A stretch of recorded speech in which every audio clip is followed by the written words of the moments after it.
బెంగళూరులోని పరప్పన అగ్రహార జైలు వద్ద నుంచి టీవీ9 అందిస్తున్న ఎక్స్క్లూజివ్ దృశ్యాలు ఇవి. లెఫ్ట్ సైడ్ బాక్స్లో శశికళ తన కాన్వాయ్తో సహా పరప్పన అగ్రహార జైలుకి చేరుకున్న దృశ్యాలు.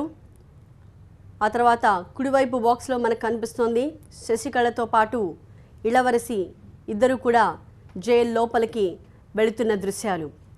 శశికళ కాన్వాయ్ అక్కడికి చేరుకోవడంతోనే జైలు వద్ద ఉద్రిక్త వాతావరణం కనిపించింది.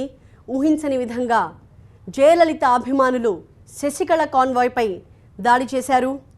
ఇంతటి అనర్థానికి, జయలలిత మరణానికి, పార్టీలా చీలిపోవడానికి అన్నిటికీ శశికళే కారణమని ఆరోపిస్తూ జయలలిత అభిమానులు ఆమె కాన్వాయ్పై దాడి చేశారు. పలు వాహనాలను ధ్వంసం చేశారు. అయితే అనంతరం శశికళతో పాటు ఆమె పక్కనే ఇళవరసి కూడా కనిపిస్తున్నారు. ఈ ఇద్దరు పరప్పన అగ్రహార జైలు లోపలికి వెళుతున్న దృశ్యాలు.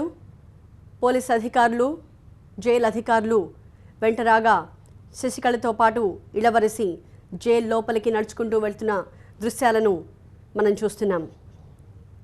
జైలు లోపల ప్రత్యేక కోర్టుని ఏర్పాటు చేశారు. ఆ ప్రత్యేక కోర్టులో న్యాయమూర్తి ముందు శశికళ, ఇళవరసి ఇద్దరు లొంగిపోయారు. అయితే మరో దోషిగా తేలిన సుధాకరన్ మాత్రం జడ్జి ముందు లొంగిపోలేదు. బెంగళూరులోనే ఉన్నప్పటికీ ఆయన ఎందుకు కోర్టులో లొంగిపోలేదు అన్నది పెద్ద ప్రశ్నగా మారింది. అయితే ఆయన తరపు న్యాయవాదులు ట్రాఫిక్ కారణాలను చూపిస్తూ ఆయన సమయానికి జైలు వద్దకి, కోర్టు వద్దకి చేరుకోలేకపోయారని చెప్పే ప్రయత్నం చేసిన కోర్టు దాన్ని అంగీకరించలేదని తెలుస్తోంది. కేవలం 3 దోషుల్లో 2 మాత్రమే పరప్పన అగ్రహార జైలుకి హాజరయ్యారు. శశికళ అలాగే ఇళవరసి ఈ 2 మాత్రమే కోర్టులో జడ్జి ముందు లొంగిపోయారు.